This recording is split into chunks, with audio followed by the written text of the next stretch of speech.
Hello दोस्तों, मैं mister Vinod Kumar आज के अपनी इस नए वीडियो में आपका स्वागत करता हूं। तो दोस्तों, आज का मेरा जो टॉपिक है वो है हेलो एल्केन के रासायनिक गुण, chemical properties of halo alkane, video number 9। तो आइए देखते हैं हेलो एल्केन का रासायनिक गुण। तो यहाँ पे मैं पहले से लिख चुका हूँ। हेलो एल्केन के रासायनिक गुणों को रासायनिक अभिक्रियाओं के आधार पर मुख्यतः 3 भागों में बताया गया है, जिसमें पहला है नाभिक रागी प्रतिस्थापन अभिक्रिया, न्यूक्लियोफिलिक डिस्प्लेसमेंट रिएक्शन। तो आइए देखते हैं नाभिक रागी प्रतिस्थापन अभिक्रिया क्या होती है। तो यहाँ पे मैं इसका डेफिनेशन लिख चुका हूँ। वह रासायनिक अभिक्रिया जो नाभिक रागी परमाणुओं के विस्थापन से पूर्ण होती है उसे नाभिक रागी प्रतिस्थापन अभिक्रिया कहते हैं। इसे 2 भागों में बांटा गया है, यानी कि जो नाभिक रागी प्रतिस्थापन अभिक्रिया होती है इसमें नाभिक रागी परमाणुओं का क्या होता है, विस्थापन होता है। और इसे कितने भागों में बांटा गया है, 2 भागों में बांटा गया है। कौन कौन सा? एक आणविक नाभिक रागी प्रतिस्थापन अभिक्रिया, ब्रैकेट में मैं SN1 लिखा हूं, इसे SN1 अभिक्रिया भी कहते हैं। और दूसरा द्विआण्विक नाभिक रागी प्रतिस्थापन अभिक्रिया, ब्रैकेट में SN2 अभिक्रिया। तो आइए देखते हैं नाभिक रागी प्रतिस्थापन अभिक्रिया में SN1 और SN2 अभिक्रिया क्या होती है। अगर हम बात करें एक आणविक नाभिक रागी प्रतिस्थापन अभिक्रिया की, तो आइए देखते हैं एक आणविक नाभिक रागी प्रतिस्थापन अभिक्रिया क्या होती है। तो एक आणविक नाभिक रागी प्रतिस्थापन अभिक्रिया, या ब्रैकेट में हम इसे लिख सकते हैं SN1 अभिक्रिया भी इसे कहते हैं। तो वह रासायनिक अभिक्रिया जिसमें अभिक्रिया का वेग एकल अभिक्रियकों की सांद्रता पर निर्भर करती है उसे SN1 अभिक्रिया कहते हैं, या एक आणविक नाभिक रागी प्रतिस्थापन अभिक्रिया कहते हैं। तो यहाँ पे मैं एक चीज नहीं बताया, नाभिक रागी परमाणु क्या होता है, क्योंकि आप नाभिक रागी अभिक्रिया पढ़ रहे हैं और नाभिक रागी परमाणु नहीं पता है तो कैसे जानेंगे। तो यहाँ मैं कुछ नाभिक रागी परमाणु लिख चुका हूँ, जैसे OH, CN, ONO, NO2, HCN, NH2, Cl, Br। ये जिस पे निगेटिव चार्ज होता है सब नाभिक रागी में आते हैं, ठीक है। तो आइए देखते हैं SN1 अभिक्रिया, यानी कि एक आणविक नाभिक रागी प्रतिस्थापन अभिक्रिया क्या होती है। तो डेफिनेशन आपके समझ में मुझे लगता है आ गया होगा कि वह रासायनिक अभिक्रिया जिसमें अभिक्रिया का वेग एकल अभिक्रियकों की सांद्रता पर निर्भर करती है, या कह सकते हैं वह रासायनिक अभिक्रिया जो केवल एक बार में संपन्न होती है उसे एक आणविक नाभिक रागी प्रतिस्थापन अभिक्रिया कहते हैं। आइए इसका एग्जांपल समझते हैं।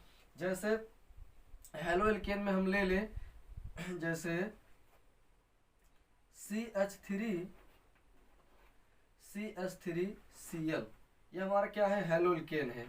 हेलो एल्केन, इसका रिएक्शन किससे कराना है, नाभिक रागी से। जैसे हम OH से रिएक्शन करा देते हैं, OH से।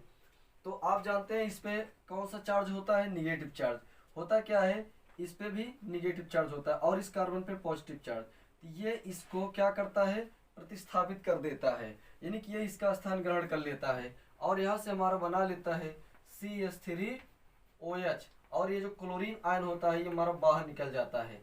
ध्यान देना, यहाँ पे आपको आयन नहीं दिखाना है, क्योंकि जब ये इसके स्थान पे जाएगा तो ये बाहर निकल जाएगा। तो ये जब इससे जुड़ जाएगा तो आयन के रूप में नहीं दिखाना है, ठीक है। तो यहाँ से हमारा ये क्लोरीन आयन के रूप में बाहर निकल जाएगा। आइए और समझते हैं। जैसे CH3CH2Br, CH3CH2Br, ये हमारा हेलो एल्केन हो गया। कोई नाभिक रागी ले लो, जैसे CN, निगेटिव चार्ज होता है। ये होता क्या है कि इस हाइड्रोजन परमाणु को क्या करेगा, रिप्लेस कर देगा, प्रतिस्थापित कर देता है, ठीक है। और यहाँ से हमारा बन जाएगा CH3CH2, और यहाँ से CN जो है Br के स्थान पे जुड़ जाता है। तो CN और Br जो है निगेटिव, ये बाहर निकल जाता है आयन के रूप में, ठीक है। इसका नाम क्या है, मेथिल एल्कोहल। IPAC नाम अगर लिखेंगे तो मेथिल एल्कोहल, मेथिल एल्कोहल। इसका नाम क्या है, मेथ एथ प्रोप, ये वाला CN भी इसमें ऐड होगा तो क्या हो जाएगा, मेथ एथ प्रोप, प्रोपिल सायानाइड हो जाएगा, प्रोपिल सायानाइड, प्रोपिल सायानाइड। तो बहुत ही इजी रिएक्शन है। इसमें होता क्या है, नाभिक रागी परमाणु हाइड्रोजन परमाणु को प्रतिस्थापित करके उसका स्थान ग्रहण कर ले रहा है और इसमें कुछ नहीं हो रहा है। तो ऐसी अपक्रिया को हम कहते हैं SN1 अपक्रिया, यानी कि एक आणविक नाभिक रागी प्रतिस्थापन अपक्रिया। अब चलते हैं हम लोग SN2 अपक्रिया यानी कि द्वि आणविक नाभिक रागी प्रतिस्थापन। अगर हम बात करें SN2 अपक्रिया की यानी कि द्वि आणविक नाभिक रागी प्रतिस्थापन अपक्रिया की, तो क्या होती है? तो वह रासायनिक अपक्रिया जिसमें अपक्रिया का वेग दो अपक्रियकों की सांद्रता पर निर्भर करती है, SN2 अपक्रिया कहलाती है।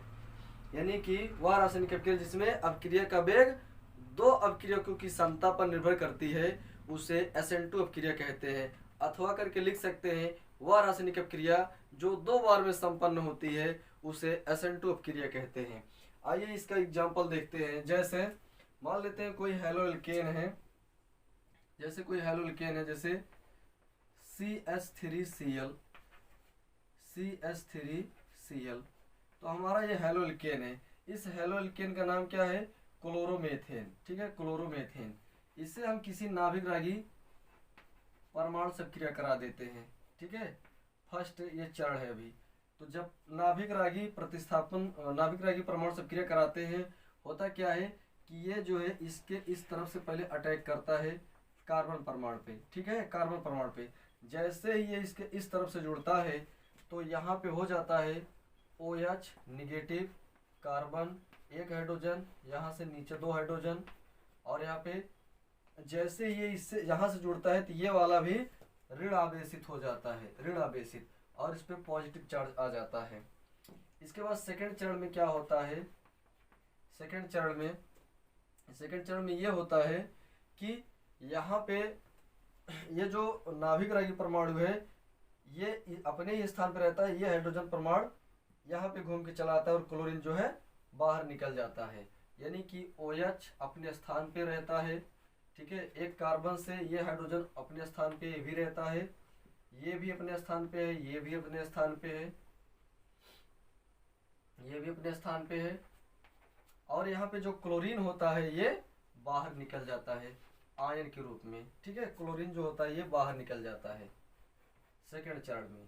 ठीक, तो ऐसी अपक्रिया को हम बोलते हैं SN2 अपक्रिया। ठीक है, फिर से समझ लीजिए। सबसे पहले उसमें क्या होता है, SN1 में क्या होता था कि नाभिक रागी हाइड्रोजन परमाणु को क्या करता था, धक्का देकर उसको बाहर निकाल देता था और उसका स्थान ग्रहण कर लेता था। लेकिन SN2 में क्या होता है कि नाभिक रागी पहले इसके दूसरी तरफ से क्या करता है, बाई तरफ से क्या करता है, जुड़ जाता है। सबसे पहले ये देखिए जुड़ गया, और जुड़ने के बाद दूसरे चरण में क्या होता है, तब इसमें हाइड्रोजन परमाणु बाहर निकलता है। लेकिन इसमें क्या होता था, पहले SN1 में क्या होता था, पहले ही चरण में हाइड्रोजन निकल जाता था बाहर।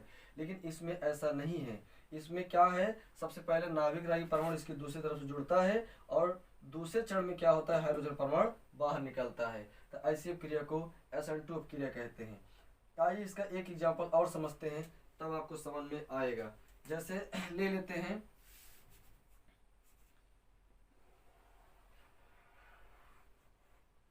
जैसे हम कोई और ले लेते हैं, जैसे हैलो एल्केन के रूप में।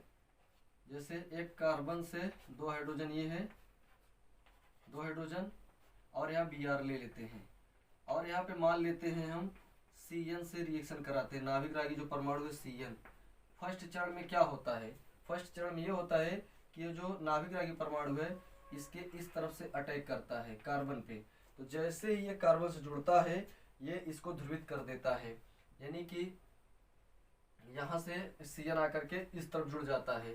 तो Cn निगेटिव, कार्बन यहाँ 3 हाइड्रोजन जुड़ा रहेगा, और इसके बाद ये जो Br है हाइड्रोजन परमाणु, ये भी कैसा हो जाता है, निगेटिव हो जाता है, क्योंकि जब नाभिक रागी इधर जुड़ता है तो इसको ध्रुवित कर देता है। तो इस पे पॉजिटिव और इस पे निगेटिव। इसके बाद सेकंड चरण में क्या होता है, सेकंड चरण में ये होता है कि हाइड्रोजन परमाणु जो होता है, जैसे इसमें बाहर निकला था ऐसे इसमें हाइड्रोजन परमाणु की ओर बाहर निकल जाता है। बाकी सारा चीज ऐसे ही रहेगा। अच्छा, एक चीज और, जैसे हाइड्रोजन परमाणु निकलेगा इसका आवेश खत्म हो जाएगा। इसके बाद यहाँ से CH और यहाँ पे Br जो है आयन के रूप में बाहर निकल जाएगा। तो ये चीज होता है। होता क्या है, सबसे पहले नाभिक रेखा इसके दूसरी तरफ से जुड़ता है और दूसरे चरण में हाइड्रोजन परमाणु जो है आयन के रूप में बाहर निकलता है। तो ऐसी अपक्रिया कहलाती है SN2 अपक्रिया। ठीक, तो ये 2 चरण में संपन्न होती है। उम्मीद करता हूँ आपको SN1 और SN2। दोस्तों अगर हम अगले अपक्रिया की बात करें तो वो है निराकरण अथवा विलोपन अपक्रिया। तो निराकरण अपक्रिया को ही विलोपन अपक्रिया भी कहते हैं। तो आइए देखते हैं निराकरण व विलोपन अपक्रिया क्या होती है। तो वह रासायनिक अपक्रिया जिसमें हेलोएल्केन को पोटेशियम हाइड्रोक्साइड से अपक्रिया कराने पर अल्फा कार्बन से हाइड्रोजन परमाणु व बीटा कार्बन से हाइड्रोजन परमाणु का विलोपन होने पर एल्कीन का निर्माण होता है, विलोपन अपक्रिया कहलाती है। आपने सुना और समझा, एक बार पुनः देखिए क्या लिखा गया है कि वह रासायनिक अपक्रिया जिसमें हेलोएल्केन को पोटेशियम हाइड्रोक्साइड से अपक्रिया कराने पर अल्फा कार्बन से हाइड्रोजन परमाणु व बीटा कार्बन से हाइड्रोजन परमाणु का विलोपन होने पर एल्कीन का निर्माण होता है, विलोपन अपक्रिया कहलाती है। आइए इसे समीकरण के द्वारा समझते हैं। ठीक, तो अगर हम बात करें सबसे पहले हेलोएल्केन, तो हेलोएल्केन, आइए हेलोएल्केन सबसे पहले ले लेते हैं। जैसे CH3, जैसे एक कार्बन से 3 हाइड्रोजन, एक कार्बन से 2 हाइड्रोजन, CH3 CH2 Cl, ये क्या है हमारा हेलोएल्केन। इस हेलोएल्केन का नाम क्या है, एथिल क्लोराइड या क्लोरोएथेन। ठीक है, तो ये हमारा हेलोएल्केन है। तो हेलोएल्केन को किससे क्रिया करा जा रहा है, पोटेशियम हाइड्रोक्साइड KOH से, पोटेशियम हाइड्रोक्साइड से। जब इसे पोटेशियम हाइड्रोक्साइड से क्रिया कराते हैं तो क्या होता है, देखिए रिएक्शन बहुत ही कठिन भी होता है और बहुत ही इजी भी होता है। ठीक है, अगर समझ में आ रहा है, रिएक्शन करना आ रहा है तो बहुत इजी है, और नहीं आ रहा है तो जरा भी नहीं कर पाएंगे। तो सबसे पहले रिएक्शन करते समय एक चीज किया करिए, इसे पॉजिटिव निगेटिव में तोड़ लिया करिए। अगर देखेंगे पोटेशियम पे प्लस चार्ज और OH आयन पे कौन सा चार्ज रहेगा, निगेटिव। इस पे देखेंगे इस कार्बन पे प्लस और इस पे माइनस चार्ज। तो आपने लिखा है कि अल्फा कार्बन से हाइड्रोजन परमाणु और बीटा कार्बन से हाइड्रोजन परमाणु, यानी कि अल्फा कार्बन यानी कि पहला कार्बन, यहाँ से हाइड्रोजन परमाणु के विलोपन और यहाँ से एक हाइड्रोजन परमाणु के विलोपन हो जाता है, निकल जाता है। तो अच्छा, यहाँ से हाइड्रोजन परमाणु, यहाँ से एक हाइड्रोजन परमाणु निकल जाएगा, तो क्या बचेगा, एक कार्बन से दो हाइड्रोजन। तो एक कार्बन से 2 हाइड्रोजन दिखा दीजिए। सबसे पहले यहाँ से 2 हाइड्रोजन, यहाँ से 2 हाइड्रोजन, यहाँ तक क्लियर हुआ। यहाँ से हाइड्रोजन निकल गया, यहाँ से एक हाइड्रोजन, तो एक कार्बन से 2 हाइड्रोजन बचा कि नहीं बचा। तो यहाँ पे इसकी संयोजकता ये पूर्ण नहीं है, यानी कि एक कार्बन के चारों तरफ कितना बंद होना चाहिए, 4 बंद, यहाँ पे 3 ही बंद बन रहा है, इसलिए हम यहाँ पे इसके मध्य एक बंद और दिखा देंगे। अब हमारा क्या बन गया, एल्कीन बन गया।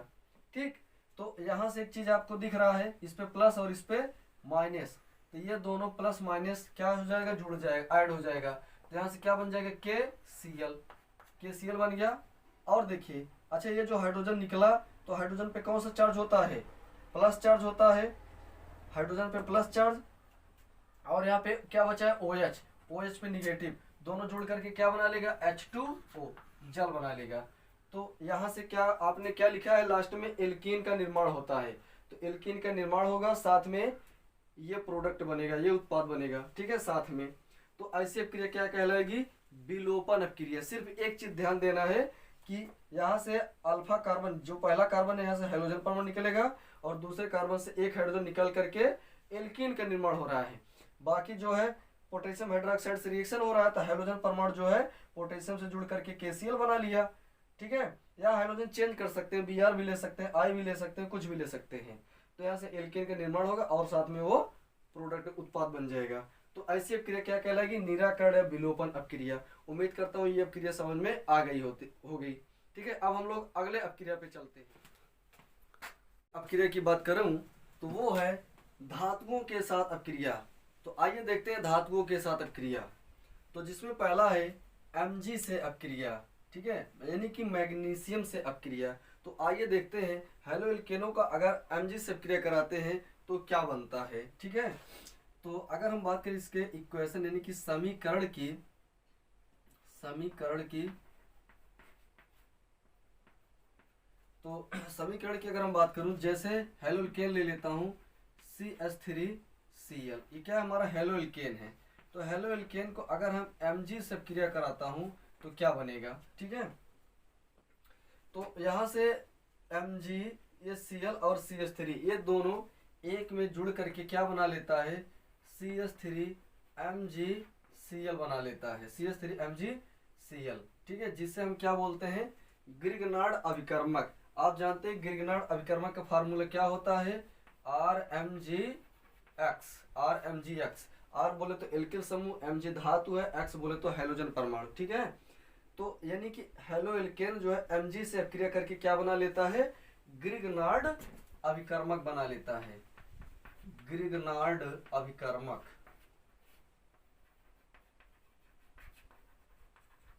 ग्रिगनार्ड अभिकर्मक बनाता है, ठीक है। तो यहाँ हम लिख देते हैं कि यह Mg धातु से अपक्रिया करके, Mg धातु से अपक्रिया करके ग्रिगनार्ड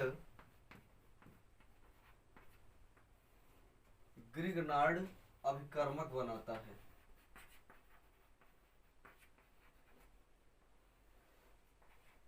ग्रिगनार्ड अभिकर्मक बनाता है, ठीक है। तो पहला ये हमारा कंप्लीट हो गया, ठीक है। आइए देखते हैं अगला धातु जो है, अगला धातु है सोडियम, यानी कि Na से अपक्रिया, ठीक है। अगर हम सोडियम से अपक्रिया कराएंगे तो क्या बनता है, Na से अपक्रिया, ठीक। आइए देखते हैं। तो अगर हम इसे सोडियम यानी कि Na से अपक्रिया कराएंगे तो क्या बनेगा, जैसे आइए समीकरण देखते हैं पहले इसका। जैसे Na है, जैसे हेलोल्केन है, CH3I ले लेते हैं, ठीक है। हेलोल्केन है मेथिल आयोडाइड, ठीक है।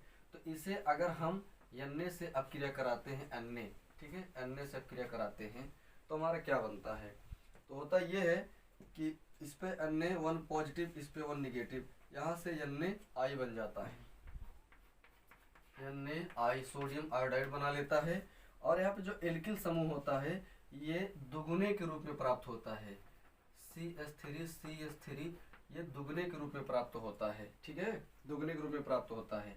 यहाँ पे 2 CH3, यहाँ पे 2 से गुणा कर दीजिए, 2 CH3 2I हो गया, यहाँ पे 2 से गुणा करिए 2 सोडियम, ठीक है। ऐसी अपक्रिया को बुर्ज अपक्रिया भी कहते हैं, ठीक है। तो यहाँ लिख सकते हैं कि यह धातुओं से, अन्य धातु से, यह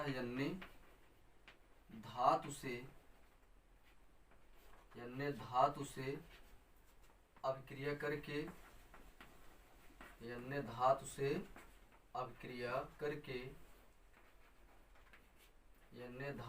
अपक्रिया करके दुगुने के रूप में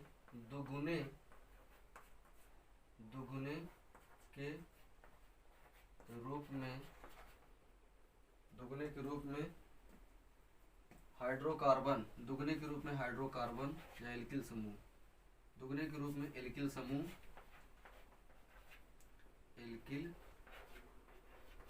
दुगने के रूप में एल्किल समूह बनाता है।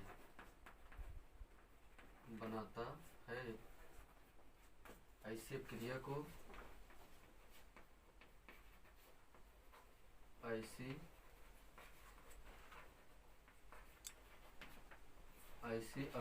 को बुर्ज अपक्रिया कहते हैं,